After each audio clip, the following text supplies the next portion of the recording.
Well, here's one of my watches that is in my collection.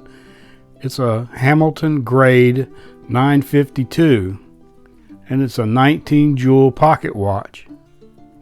The 952 was first made in 1909 until 1924. There was only 7,300 of them made, and now they're getting a little bit harder to find, especially in this condition.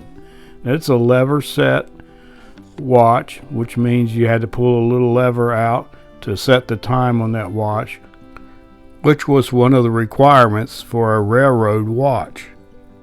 Well, 19 jewel watches are often overlooked by a lot of collectors that collect railroad watches. It seems most people want a 21 jewel or a 23 jewel watch. The 19 jewel watch was approved for railroad service up to 1946 on most major railroads. The Hamilton 952 is actually the same watch as the Hamilton 950, but the 950 has 23 jewels. Some collectors even call the 952 the poor man's 950.